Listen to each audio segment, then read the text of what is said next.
Joshua writes in and asks, I'm the pastor of a small congregation in western North Carolina. It has been very difficult to get people excited about serving the Lord in the local church, and hence there are only a few committed people serving here.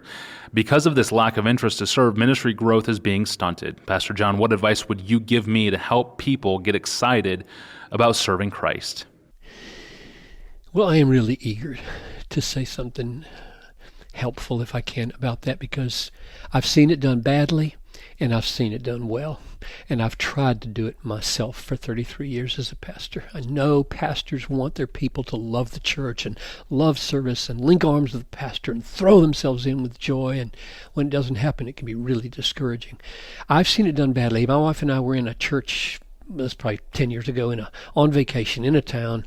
And we decided to go to church Sunday evening.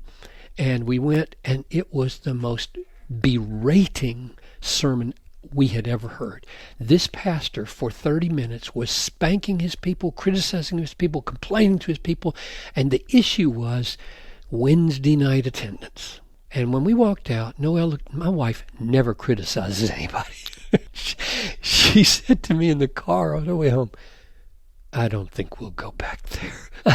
I mean, that's a documentation of how not to do it. It just doesn't do any good to use the pulpit to spank your people. On the other hand, when I was out of love with the church and wondering if the church, like an idiot, wondering if the church had any future in 1968 and 69, when I was 20 years old, 22 years old, I went to Ray Ortland Sr.'s church in Pasadena, and Sunday after Sunday, watch this man in the pulpit love his God, love his church, and love his ministry, and summon people into his loves.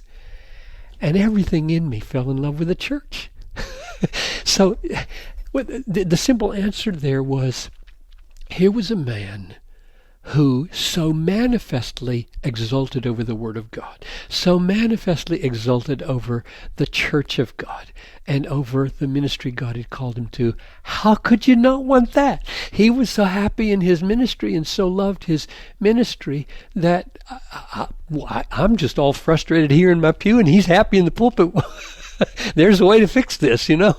I want what he has. And so I think the key there, and this is what I tried to do for 33 years with more or less success, I think the key to motivating people for ministry is to talk more about God and less about ministry. When people have asked me, how do you motivate people for world missions? I say, stop talking about world missions and start talking about a global God.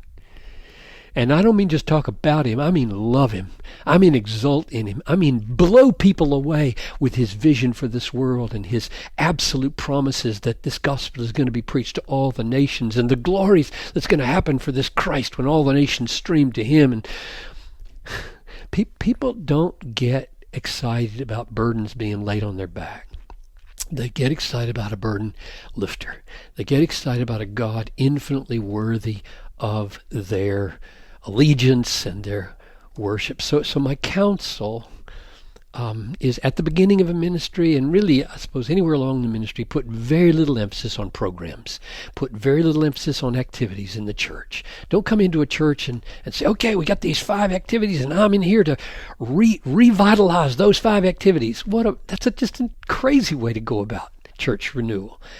Rather, put a huge emphasis on heralding, exulting over the greatness of God, the unsearchable riches of Christ, the glories of our salvation, the wonders of the Bible, and weave into that a life of prayer for your people, that God would give them a taste for this glory so that they don't feel forced.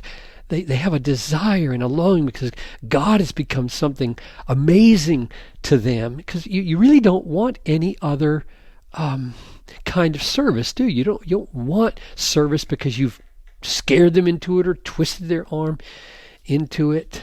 You want service that is overflowing out of. Here's a story. I came to Bethlehem 33 years ago, and there was a core of people. It was small, who didn't like me. And they stonewalled me. They wouldn't sing the songs. They folded their arms. They sat on the back pew. There were about 11 pews in those days. They sat on the back one. They were just like really close, because 11 is not many. And I did everything I knew to win them over. And finally, I just said to them, I love you, and I intend to out-rejoice you and outlast you. And I did. They were all gone eventually. Some of them won over, some of them just vanished. And my point is, I didn't try to get them into service. Like, if I could just get them into service. I didn't want them in service. They would be bad blood everywhere.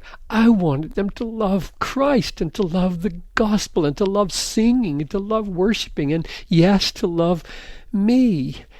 But I was not going to be drugged down to their level and fold my arms, become bitter and become angry.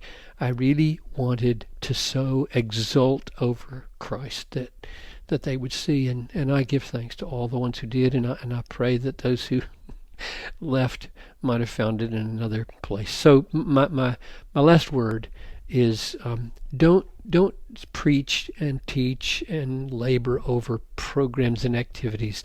Give yourself to the Word and to the glories of God.